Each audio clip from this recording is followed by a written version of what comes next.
I think the most remarkable way that New York City's built environment has changed over the past decade is our streets. I mean, the space between buildings comprises about a fourth of the city's land area, 80% of our open space. And compared to the buildings of our city, they can change, the streets can change very rapidly. And we've seen that. We've seen a whole-scale reclamation of some parts of the city that I think have begun to snowball. I'm speaking, of course, about Times Square, relatively recent change to the streets of New York. But there was some, gradual increase of pedestrian space, throughout the decade in Times Square, thanks to the Times Square Alliance, and I think a realization on the part of real estate and business interests that curbing the automobile, not eliminating it from the mix, of course, but reducing its dominance in our city is a good thing for business, for real estate value, for attracting people to the city, foot traffic, and I think we've turned a corner in New York, and I think this is going to continue. So to me, the most positive change in the past 10 years to New York City has been this sea change in how we view the streets, and that we were on autopilot for 50 years here in New York, where a street was a little bit of sidewalk and a lot of room for parking and driving. And now I think a majority of New Yorkers, and certainly a majority of people who are in the design, architecture, and urban planning community are, I think, really set on a new set of goals. How can we reconfigure our valuable public space so that it works better for everyone and we're not just serving a subset of the motoring public?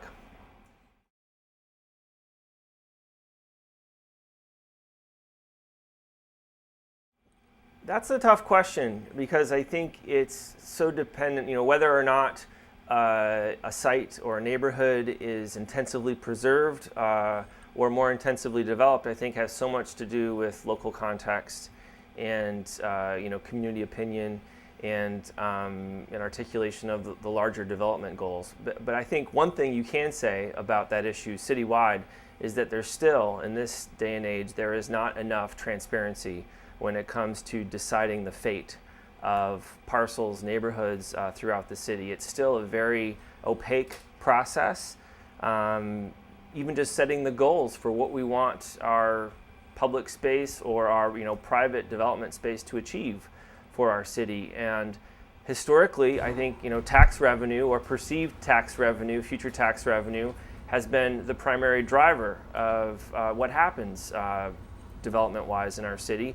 I'd like to see that change. I think we're seeing economists take a fresh look at what kind of metrics they're using to measure progress. Is it GDP? Is it something like human happiness or satisfaction? So I think the same way our paradigm is shifted towards the streets to be more inclusive and more balanced and more accommodating of quality of life and livability, I think we need to apply some of those same themes and institutionalize those themes within our land use development process. EDC needs to open up. This backroom kind of stuff with Atlantic Yards needs to stop, and there needs to be a meaningful process. I think many people in city government are still very cynical about public process. They think that if you open it up, that you're just going to invite all kinds of crankiness, and it's not going to be a productive process. I think that's a cop-out. I think there are strategies and public engagement strategies that do work and can work and bring people meaningfully to the table. So we'd like to see that happen.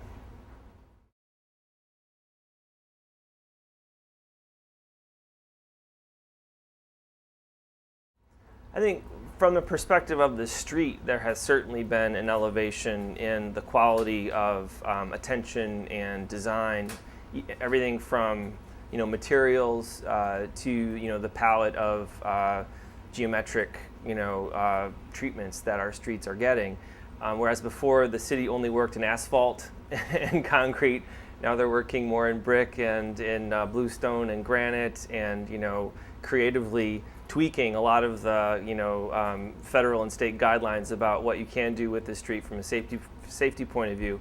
And much more diverse now. I mean, the city's release of its active design guidelines a few months ago was, I think, a real watershed event in the future of our streets, where not just unveiling new materials and geometries, but new rationales for why we want our street to be a certain way, and how it can serve the public in more meaningful and valuable ways. Jan Gehl from Denmark, who has worked all over the world transforming cities like Melbourne and London, and certainly what he did in his native Copenhagen is remarkable.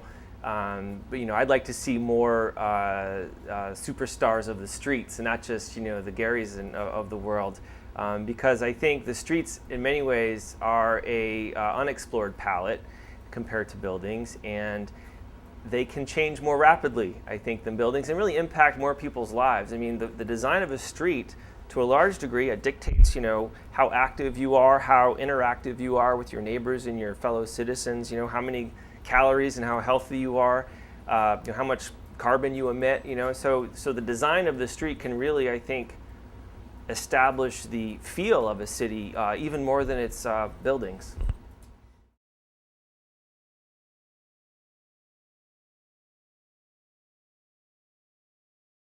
It's too early to tell, because Mayor Bloomberg still has a few years left, and there's a lot he can still do. I think a lot of people in my arena would have liked to see Mayor Bloomberg start sooner. It was really, he had at least a term there before he really started, pursuing these policies in earnest. So, but that said, Mayor Mike Bloomberg has done more for putting green living on the map than arguably any other elected official, certainly in the United States, and maybe further afield. So he deserves a lot of credit for staking his legacy on changing the urban form in a way that makes it easier for people to make the right choices, to walk, to bike, to take transit, to live a lower impact lifestyle. If he has failed, I think it is the persistence of land use and economic development policies that are disconnected from this green vision. We're still building in car-oriented ways with our residential development in particular, bundling parking. I think that Mayor Bloomberg has a little bit to learn when it comes to listening better to people on the street and to neighborhoods. And New York City is a city of neighborhoods. It's a cliche, but the longer I live in New York, the more I realize that really is true. And I think there still is this tendency for top-down development, certainly with respect to EDC. I think the DOT is an example of an agency that has turned the corner, opened up, and dramatically improved their public process, their listening. Just last night, I was at a workshop that the DOT put on in Park Slope, Brooklyn, about some changes that are coming to Prospect Park West. And there were probably a dozen staffers from the DOT there, probably a staffer for every 4 or 5 residents, and people felt heard.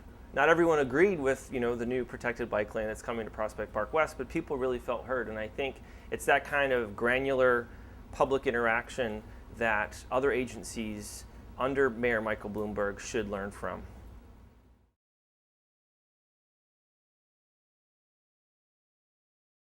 New York City is in the unfortunate position of relying on Albany for a lot of things, and we all know that transit is necessary in New York City.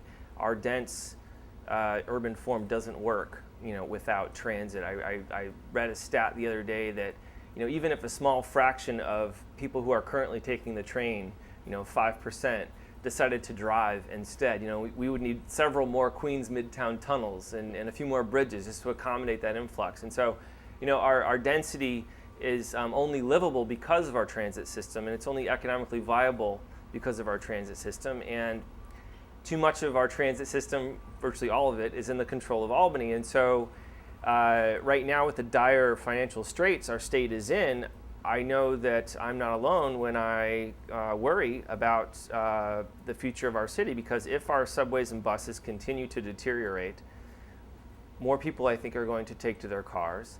And I think that will threaten some of the public space reclamation that we've seen. It will certainly decrease the quality of life in New York, make it less attractive for people to move here and raise their families here. So that's one worry I have about the future of New York. I'm encouraged because I think that the positive public space improvements that have happened over the last 3 years have had enough success, and the sky hasn't fallen, as some people have predicted, that the cat's out of the bag. And we're only going to see more areas of the city that are reshaped for the majority of people who are already experiencing them on foot, would experience them more if there was simply more room for the citizens to breathe. And so I think that we're going to see this continued change in our city to one that is much more inclined towards its inherent strengths already, which is, of course, walking and transit.